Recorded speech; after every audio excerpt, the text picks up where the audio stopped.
अस्सलामुअलैकुम वरहमतुल्लाहि वबरकातुहू। नाज़रीन किराम, आइए हम अपनी ज़िंदगी के ताल्लुक़ से कुछ बातें करते हैं कि हमारी ज़िंदगी का मदार सोच पर है।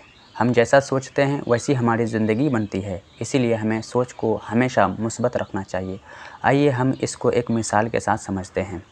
नाज़रीन किराम, अमेरिका में जब कैदी को फांसी की सज़ा सुनाई गई तो वहाँ के कुछ साइंसदानों ने सोचा कि क्यों न इस कैदी पर कुछ तजर्बात किए जाएँ।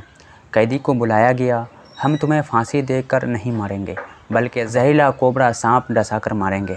इसके सामने बड़ा सा जहरीला कोबरा सांप लाया गया। उसकी आंखें बंद करके उसको कुर्सी पर बांध दिया गया। फिर उसको सांप से नहीं बल्कि 2 सेफ्टी पिन चिबो दी गई। कैदी को कुछ सेकंड में ही मौत हो गई। पोस्टमार्टम के बाद ये पता चला कि कैदी के जिस्म में सांप के जहर जैसा जहर है। अब ये जहर कहाँ से आया जिसने इस कैदी की जान ले ली?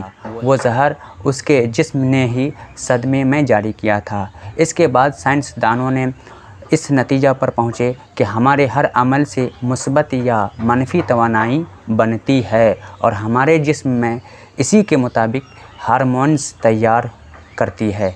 याद रखें, 75% बीमारियों की वजह मनफी सोच हुआ करती है।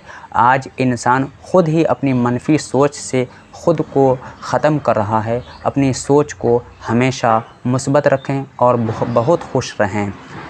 25 साल की उम्र तक हमें यह परवाह नहीं होती कि लोग क्या सोचेंगे। 50 साल की उम्र तक इसी डर में जीते हैं कि लोग क्या सोचेंगे। 50 साल के बाद ये पता चलता है कि हमारे बारे में कोई सोच ही नहीं रहा था। ज़िंदगी खूबसूरत हो सकती है, इसलिए हमें हमेशा खुश रहना चाहिए। अस्सलामु अलैकुम वरहमतुल्लाहि वबरकातुहू।